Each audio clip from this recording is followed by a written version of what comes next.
Most people who have both a cat and a dog at home think the arrangement is either working or it isn't. The cat tolerates the dog is obsessed with the cat. Everyone has found their corners. It's fine. But fine is not the same as good. And in a home with both a cat and a dog, there are 5 specific things that separate fine from genuinely healthy for both of them. Some of these take 30 seconds. One of them you can do today with things already in your home. And one of them, the last one, is something most owners only learn about after something has already gone wrong. If you have both a cat and a dog under one roof right now, this video is for you. Let's start with the most important thing you can do first. 1. The scent swap. Do this before anything else. Most people introduce a cat and a dog by putting them in the same room and seeing what happens. This approach, from a behavioral science standpoint, is one of the least effective ways to begin the relationship because it forces 2 animals who know nothing about each other into direct, immediate, unmediated contact. And for both of them, that is a genuinely stressful event. Here is what works instead, and it is almost embarrassingly simple. Take the cat's bed, blanket, or favorite toy and place it in the dog's sleeping area. Take the dog's bed or a worn piece of their bedding and place it somewhere the cat frequents. Do not introduce the animals. Do not force proximity. Just let each animal discover the other's scent in a space where they feel completely safe, on their own terms, with no pressure, with no other animal present. The reason this works is neurological. A cat's primary interface with the world is chemical. Scent is not supplementary information for a cat. It is the primary information. A scent that appears in a familiar, safe space and produces no threat, no confrontation, and no fear response becomes, over multiple exposures, a familiar scent, a known scent, a scent that belongs to the world the cat has already decided is safe. Research on scent-based interspecies introduction protocols from the American College of Veterinary Behaviorists found that cats introduced to dogs via scent exchange prior to visual contact showed significantly lower cortisol levels during the first face-to-face meeting and were dramatically less likely to display aggression or prolonged hiding behavior in the weeks following. The scent swap tells each animal, something shares this space with you. It is not a threat. It was here while you were safe. Do this for 3 to 5 days before any direct introduction. If you already have both pets and skipped this step, you can still do it now. It's never too late to reset the chemistry of how they see each other. When I sketch Kiko discovering Mochi's bandana on her favorite blanket, the way the nose works in slow, deliberate circles, the ears neutral, the body low but not crouched in fear, that moment of careful, unhurried investigation is one of the quietest and most important things that can happen between 2 animals who haven't met yet. Everything that comes after depends on moments like that one going well. 2. Give your cat the high ground. This is not optional. Here is something most dog-cat households get wrong without ever realizing it. They manage the dog, they train the dog, they redirect the dog, and the cat, they just trust to figure it out.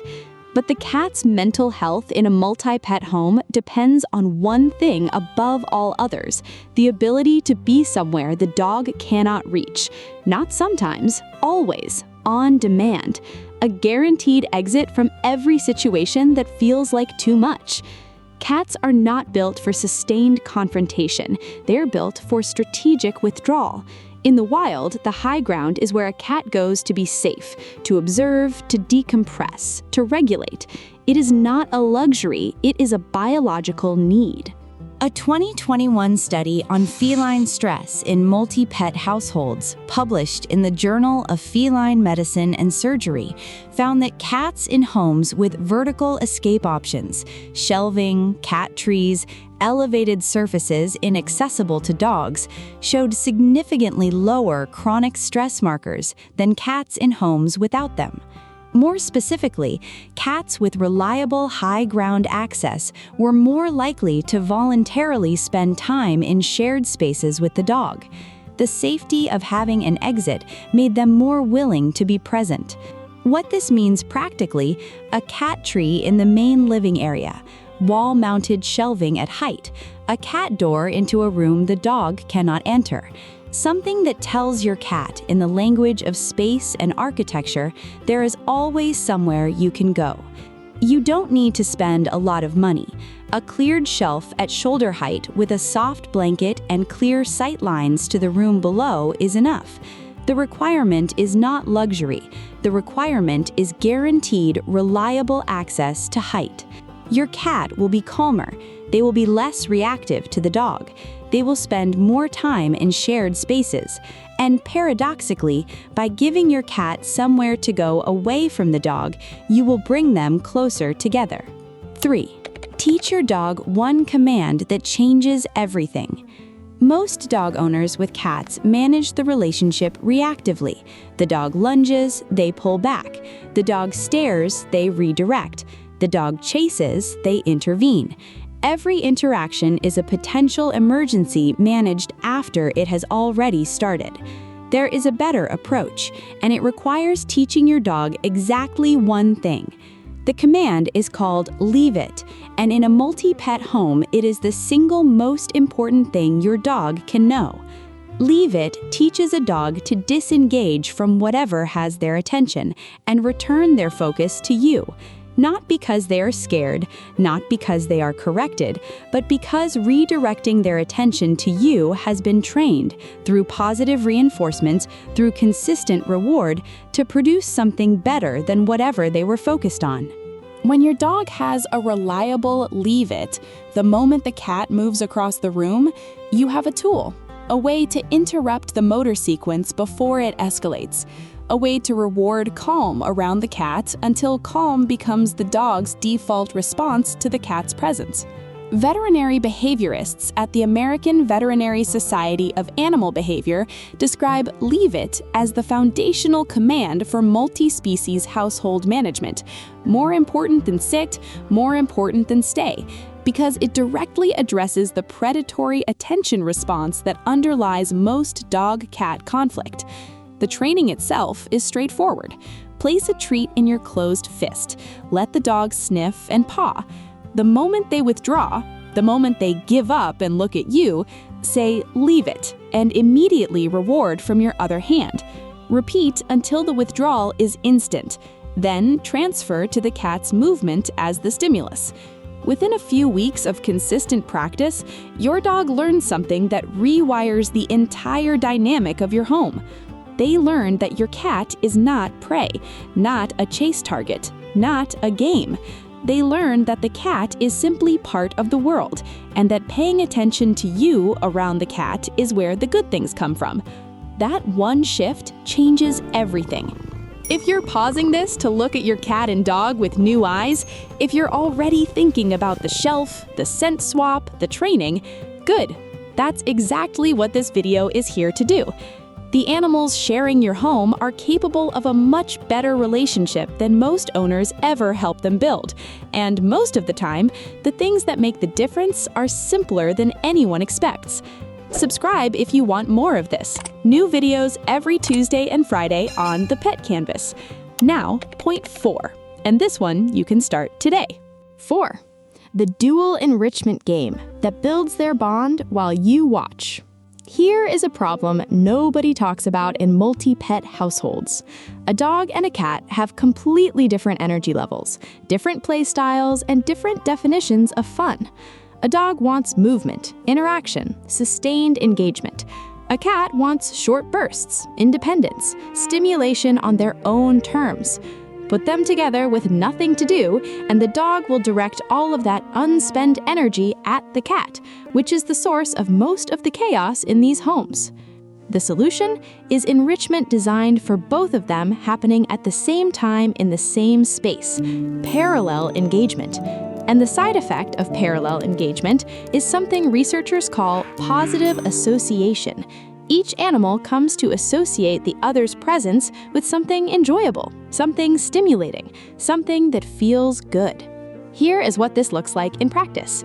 Use a puzzle feeder for the dog, the kind that requires them to work for their food, that keeps their mind occupied and their body relatively still.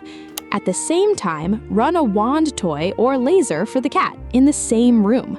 Both animals are engaged, both are stimulated, neither is focused on the other, but they are both present in the same space having a positive experience. Do this every day for 2 to 3 weeks. What begins to happen is that each animal starts to anticipate the other's presence as a signal that something good is about to occur. The cat comes into the room and the dog looks up. Not with the charged, activated attention of the chase response, but with the relaxed attention of an animal who associates this other creature with good things. Research on positive interspecies conditioning from the Journal of Applied Animal Welfare Science found that parallel enrichment protocols produced measurable improvements in cat-dog relationship quality within 21 days in 78% of participating households, including reduced aggression, reduced hiding behavior in cats, and increased voluntary proximity between the animals. They don't need to play together, they just need to be present together in moments that feel good to both of them. That is enough to build something real.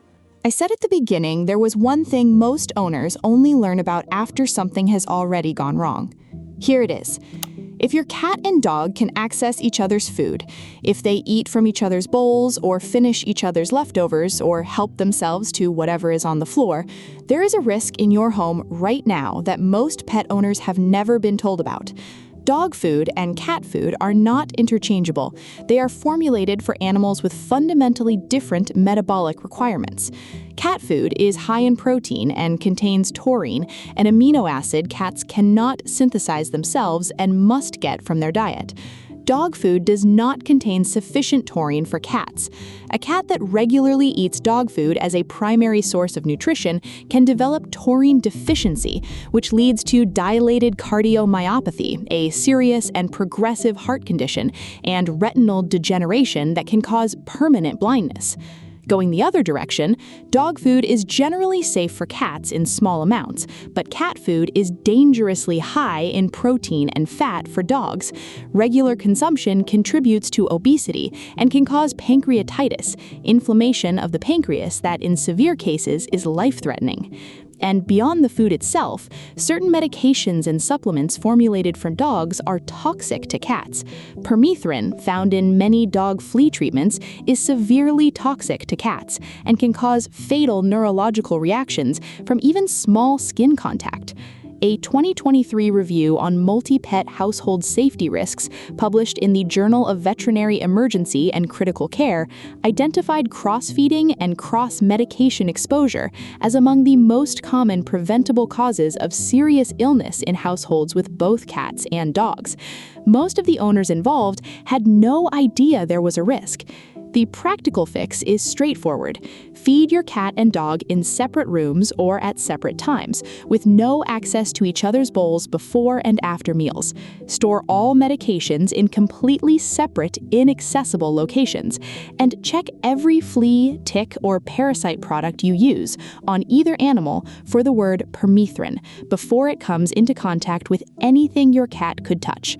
This is the one I want you to act today, not because I want to alarm you, because I want your animals to be safe. And the information is so simple, and the difference it makes is so significant, that there is no reason not to. Check the bowls, check the medications, separate the feeding zones. Do it now before this video ends. Your cat and your dog did not choose each other. You chose them. You brought them into the same home. You asked them to share a world they would never have shared on their own. And they are trying. In every scent they investigate, every shelf they retreat to, every moment of hard-won calm near each other, they are trying. The least we can do is give them the conditions to try well. 5 things. Some of them take minutes. All of them matter more than you knew. If you're going to do one of these today, drop a comment and tell me which one. The scent swap, the high shelf, the training, the game, or the feeding check. I read every single comment, and I want to know which one hits home for your household. If you have a friend with both a cat and dog at home, please share this with them, especially for that last point. Some of this genuinely needs to reach more people.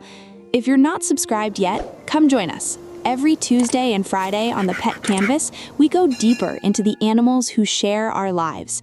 There's a video right there I think you'll love next. See you soon!